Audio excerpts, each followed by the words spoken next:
గుడికి వెళ్ళిన జానకి అప్పుడే దేవుడి దర్శనం చేసుకుని బయటకు వస్తూ ఉంటుంది. పార్వతి అప్పుడే పరిగెత్తుకొని జానకి దగ్గరికి వచ్చి, అక్క అక్క, నువ్వు నన్ను నదిలో వేసి చంపబోయావని నేను నిన్ను అపార్థం చేసుకున్నానక్క, నన్ను క్షమించక్క. బావగారికి కూడా నిజం తెలిసిందక్క. నిన్ను క్షమించమని అడిగి నీ నుదుటిపై బొట్టు పెట్టడానికి బావగారు కూడా ఇక్కడికే వస్తున్నారక్క. నువ్వు నన్ను క్షమిస్తావు కదక్క అని పార్వతి అంటుంది. క్షమించడానికి నేనెవరు? నువ్వు నన్ను అర్థం చేసుకున్నావు, నాకు అంతే చాలు అని జానకి చెప్తుంది. ఇప్పటికైనా నేను అర్థం చేసుకున్నాను, కానీ పద్మావతిన అత్తయ్య ఇద్దరు కూడా నిన్ను అర్థం చేసుకోలేదు. ఇంకా నీపై రగిలిపోతూనే ఉన్నారు. బావగారు మాత్రం గుళ్ళో దేవుడి పొట్టు నీ నుదుటిన పెట్టడానికి వస్తున్నారు. నేను బావగారి కంటే ముందుగా ఇక్కడికి వచ్చాను అని పార్వతి అంటే అప్పుడే రఘురాం చాటుగా ఉండి ఇదంతా వింటూ ఉంటారు. ఆయన గుడికి వచ్చి నా నుదుటిని బొట్టు పెడితే నేను తప్పు చేయలేదని ఆయనకు మాత్రమే అర్థమవుతుంది. అది కాదు పార్వతి, నాకు కావాల్సింది ఆయన ఇంటికి వచ్చి నా నుదుటిని బొట్టు పెట్టి ఆ ఇంట్లో నాతో పాటే ఉండాలి, ఆ ఇంట్లో అడుగు పెట్టాలి. అప్పుడే నన్ను పూర్తిగా అర్థం చేసుకున్నట్లు అవుతుంది అని జానకి అంటుంది. రఘురాం ఇదంతా విని అక్కడున్న కుంకుమ బొట్టు తీసుకుంటాడు. అక్కడి నుంచి వెళ్ళిపోతాడు. అస్మిత ఇక దూరం నుంచి ఇదంతా విని ఒక ప్లాన్ వేసుకొని అక్కడి నుంచి వెళ్తూ ఉంటుంది. వెంకట్రావు శౌర్య సేనుకి మందు పోస్తూ ఉంటాడు. వాళ్ళు ఫుల్గా తాగుతూ ఉంటారు. ఏంట్రా ఇద్దరు పోటీలు పడి ఇలా తాగుతున్నారు అని వెంకట్రావు అడుగుతూ ఉంటాడు. ఆ రామలక్ష్మికి అసలు బుర్రే లేదు అని సేను చెప్తాడు. బ్రో ఏంటి బ్రో నా భార్య గురించి అలా మాట్లాడుతున్నావు? నీ ఆజ్జికే కదా బ్రెయిన్ లేంది, నీ పెళ్ళాం గురించి మాట్లాడు బ్రో అని ఇక శౌర్య చెప్తూ ఉంటే, ముందు నీ పెళ్ళాన్ని కంట్రోల్లో పెట్టుకో అని శౌర్య అంటాడు. పెళ్ళాం కంట్రోల్లో ఉంటే నువ్వు నాకు చెప్తున్నావా అని శౌర్య చెప్తూ ఉంటే, రే అని సీను నిన్ను కొడతానని శౌర్య ఇద్దరు కూడా ఒకరినొకరు కొట్టుకోవడానికి వస్తూ ఉంటే, రే ఇది తాగటానికి రా, పగలు కొట్టడానికి కాదు అని మందు బాటల్ని వాళ్ళ చేతిలోంచి లాక్కుంటారు. రిమోట్ కోసం పిల్లలు కొట్టుకోవచ్చు కానీ పిల్లల కోసం మీరు కొట్టుకోకూడదురా అని వెంకట్రావు వాళ్ళతో చెప్తూ ఉంటాడు. కానీ ఏం చేసేది, వాళ్ళిద్దరూ కొట్టుకుంటూ మాకు ముద్దు ముచ్చట లేకుండా చేస్తున్నారే అనే శౌర్య సీను ఇద్దరు కూడా చెప్తూ ఉంటారు. అప్పుడే వెంకట్రావు నేను చెప్తాను కదరా ప్లాన్ చిటికెలో అని చెప్తూ ఉంటే, మరి చెప్పు అని ఇద్దరు కూడా కంగారు పడుతూ అడుగుతూ ఉంటారు.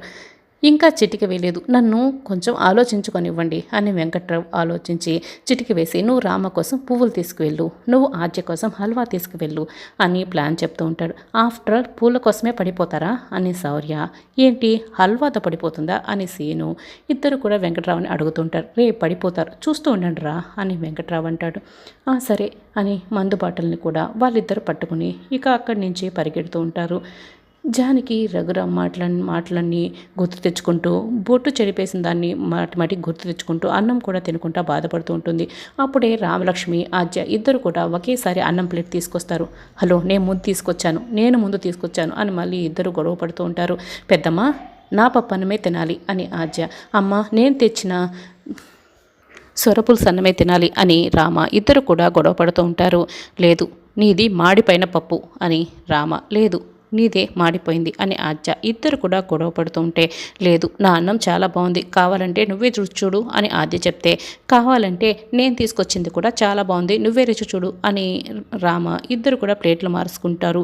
ఇప్పుడు నేను ఈ అన్నం మొత్తం తినేసాను అనుకో, అప్పుడు నేను తెచ్చిన అన్నం ప్లేట్ని పెద్దమ్మ తింటుంది అని ఆద్య అనుకుంటూ రామ తెచ్చిన అన్నాన్ని ఆద్య, అలాగే రామ కూడా ఆద్య తెచ్చిన ఈ అన్నం మొత్తం నేను తినేస్తే అప్పుడు నేను తెచ్చిన అన్నం అమ్మ తినేస్తుంది అని ఇద్దరు కూడా ఆ ప్లేట్లు ఖాళీ చేసేస్తారు. ఇదిగో చూడు నీదేం బాగోలేదు అని ఖాళీ ప్లేట్లను చూపిస్తూ ఉంటారు.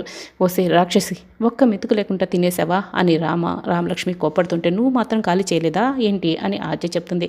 అయ్యో ఇప్పుడు పెద్దమ్మ నేను మళ్ళీ తీసుకొస్తాను అని ఆద్య చెప్తే, లేదమ్మా నేనే తీసుకొస్తాను అని రామ ఇద్దరు కూడా గొడవ పడుతుంటారు. నాకు ఆకలిగా లేదు, ముందు మీరు వెళ్ళి అల్లుళ్ళకి భోజనం పెట్టండి అని జానకి లోపలికి వెళ్ళిపోతుంది.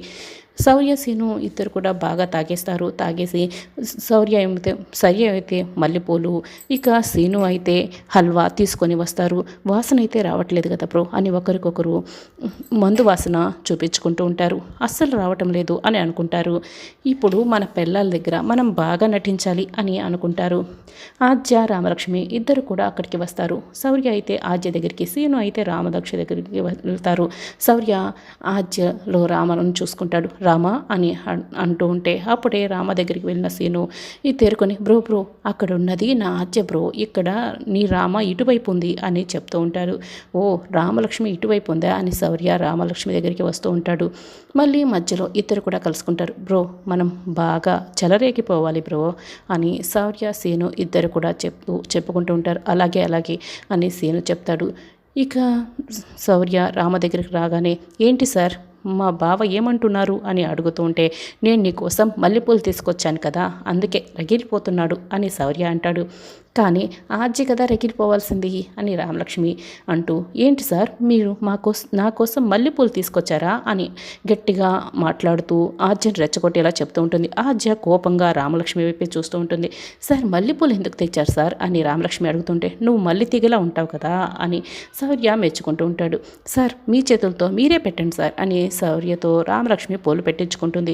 చూడు నా భర్త నా తల్లో పూలు పెట్టాడు అని చూపిస్తూ ఉంటుంది. మర్రి ఊడిని పట్టుకొని మల్లె తీగ అని ఫీల్ అవుతున్నట్టున్నాడు.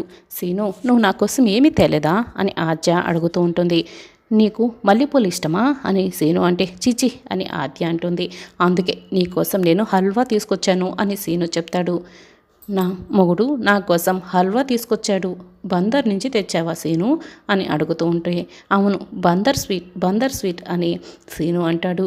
అది స్లమ్ నుంచి తెచ్చుకునింది రామా తెచ్చిందిరా అని శౌర్య అంటాడు. కోతి కొండముచ్చు అని ఇద్దరు కూడా ఆద్య రామ ఇద్దరు ఒకరినొకరు తిట్టుకుంటూ ఉంటారు. రామ ఈ మల్లెపూలతో నువ్వు సూపర్గా ఉన్నావు అని శౌర్య రామలక్ష్మిని పొగుడుతూ ఉంటే, రామలక్ష్మి అయితే సంతోషపడుతూ ఉంటుంది. తినిపించు సీను అంటూ ఆద్య కావాలని రామలక్ష్మి కుళ్ళుకునేలా సీనుతో హల్వా తినిపించుకుంటూ ఉంటుంది. నువ్వు కూడా పెట్టాద్య అని సీను కూడా ఆద్యతో తినిపించుకుంటూ ఉంటాడు. వాళ్ళిద్దరూ అలా తినిపించుకుంటూ ఉంటే రామలక్ష్మి అయితే కుళ్ళుకుంటూ చూస్తూ ఉంటుంది. అప్పుడే కరెంటు పోతుంది. ఇంకా సీను తినిపిస్తూనే ఉంటాడు. ఏంటి కరెంటు పోయిన తర్వాత కూడా ఇంకా తినిపిస్తూనే ఉన్నావు? రామ ఏదో కుళ్ళుకోవాలని నేను నీ చేత తినిపించుకున్నాను. కరెంటు పోయిన తర్వాత రామాకి ఏం కనిపిస్తుంది? ఇంకా నువ్వేం తినిపించాల్సిన అవసరం లేదు అని ఆద్య చెప్తుంది.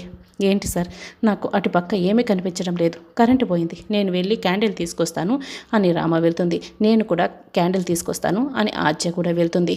ఇద్దరు క్యాండిల్ కోసం వెళ్ళిన వాళ్ళిద్దరూ డాష్ ఇచ్చుకుంటారు.